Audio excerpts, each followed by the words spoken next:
نحمده ونصلي على رسوله الكريم أما بعد فأعوذ بالله من الشيطان الرجيم بسم الله الرحمن الرحيم اللهم صل على سيدنا ومولانا محمد وعلى آل سيدنا ومولانا محمد وبارك وسلم وصلي عليه.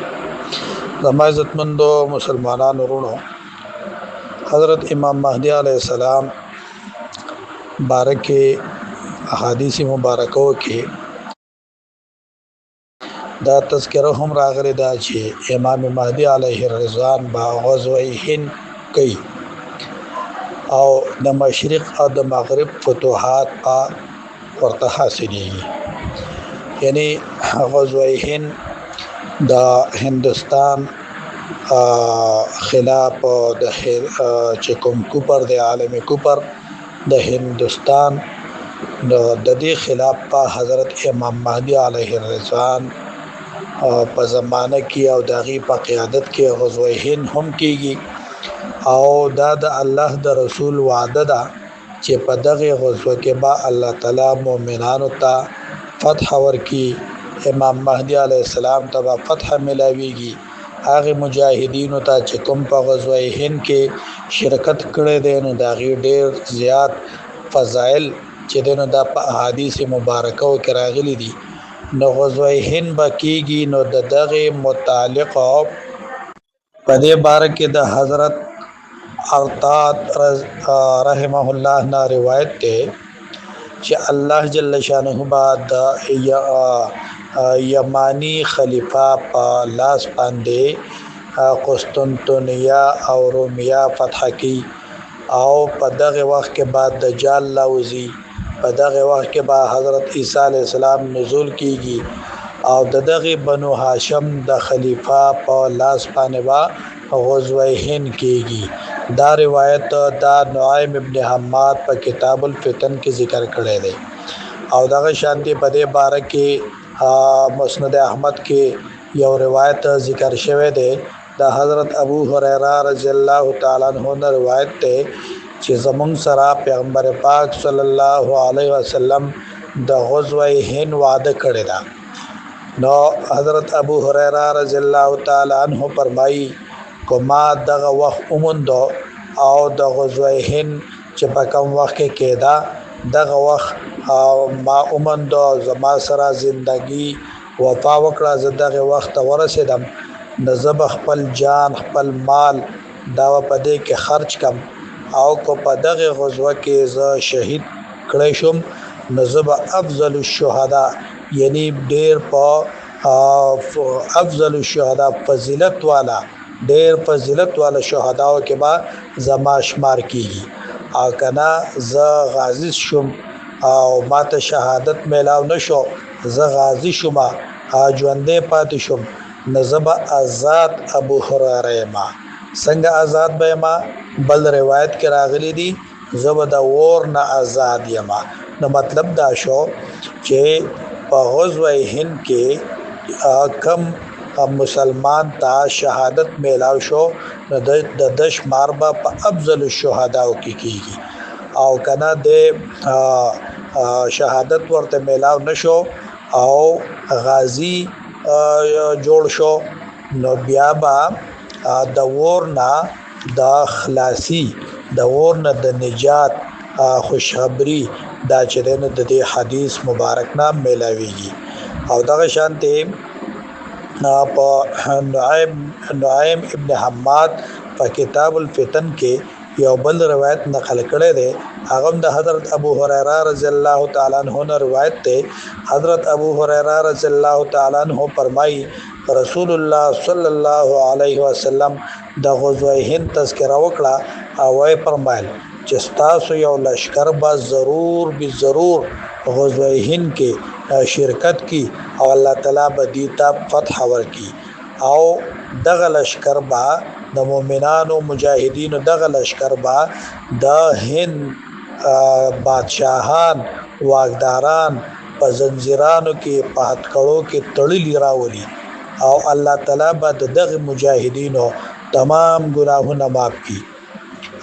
او چې کله دا مجاهدین واپس شي نو دیبا په شام کې د حضرت عیسی علیه السلام سره میلاو شي. یعنی مطلب په دغه وخت کې به د حضرت عیسی علیه السلام نزول بشوي نو دا مجاهدین د غزوه هند دا به د حضرت عیسی علیه السلام سره ملاقات وکړي.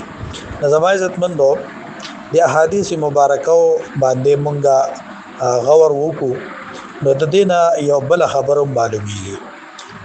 لکه بعضی حضرات وایي چې را غزوه هند چې دنه دا شوی دا او دا په د محمود غزنوي په وخت کې چې دنه دا شوی دا او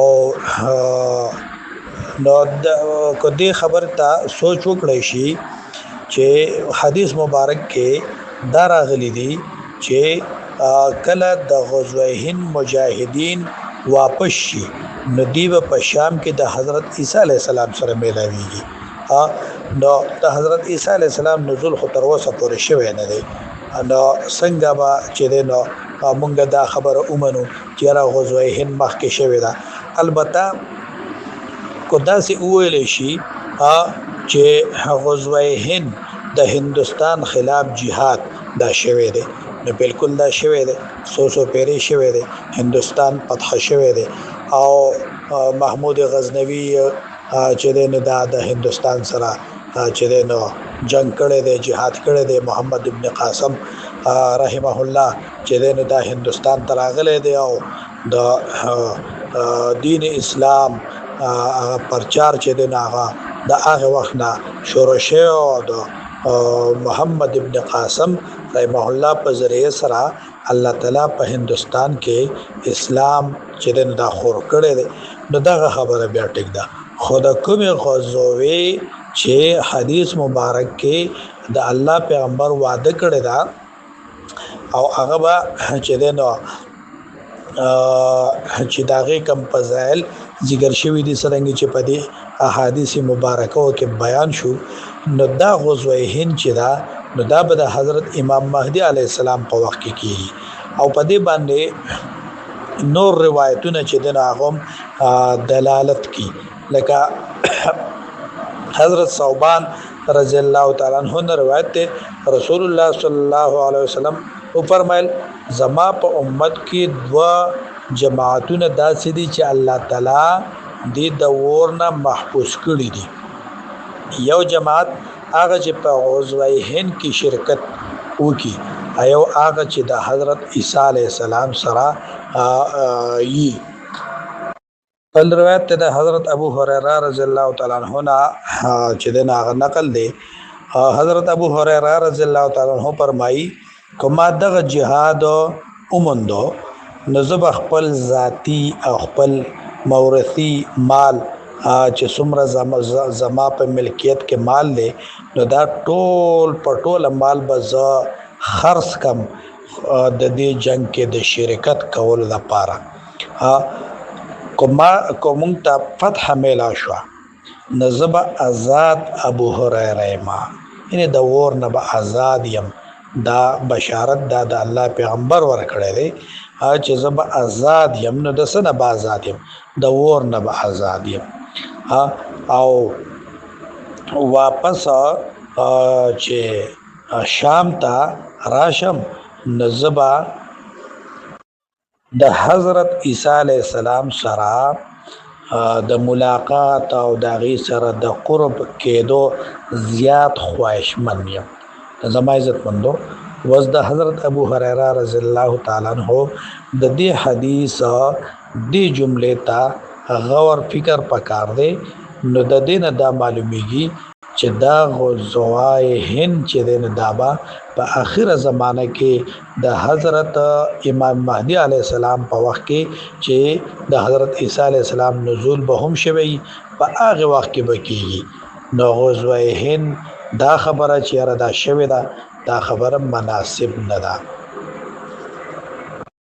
او وای چې زه د حضرت عیسی علیه السلام سره میلاو شمه نو زه به ورته وایم چې اے د الله رسوله زه ستا د صحبت نه مستفید شم.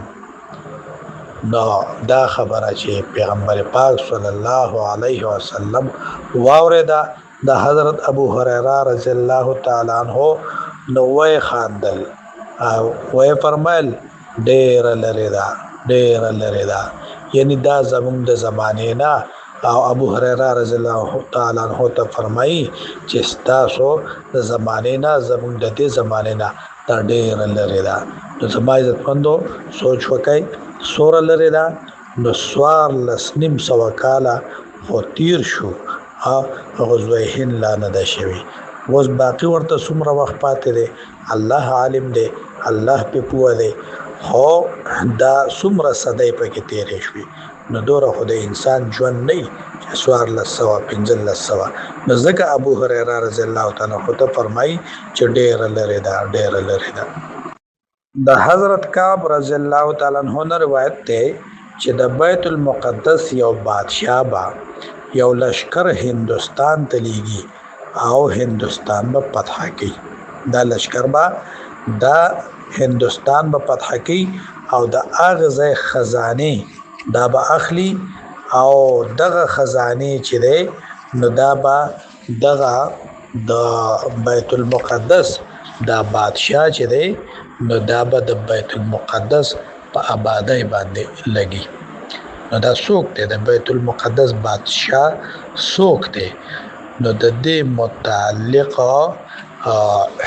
چې دی نو حضرت شیخ صاحب حفظه الله شیخ حسن التهامی حفظه الله فرمایي وزد عوام چې د دې بادشاہ نه مراد حضرت امام مهدی علیه الرضوان دی. د حضرت معاویه رضی الله تعالی عنہ په دور کې 44 هجری کې مسلمانانو په هندوستان باندې حمله کړې و او جهاد چې د نشو بیا د غین ورستو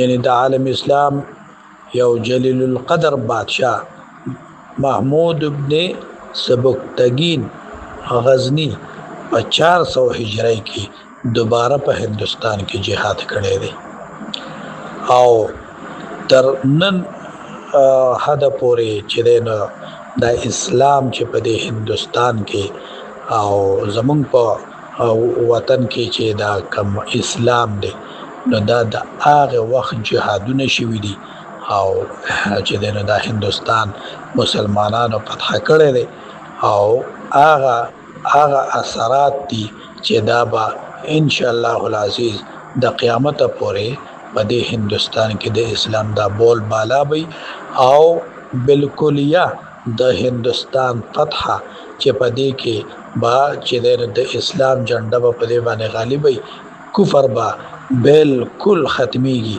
نو دا به حضرت امام مهدی علیه السلام په مبارک دور کې کی الله تعالی دې هغه دور مونږ ته نصیب کړي او الله تعالی دې مونږ ته د غزوه هند کې د شرکت توفیق راکړي او مونږ دې الله پاک دې لایق جوړ کړي چې مونږ د حضرت امام مهدی علیه السلام کو د هغې ظهور زمونږ په ژوند کې نه چې مونږ د هغې په قیادت کې په دغه لشکر کې الله پاک مونږه شریک کړي.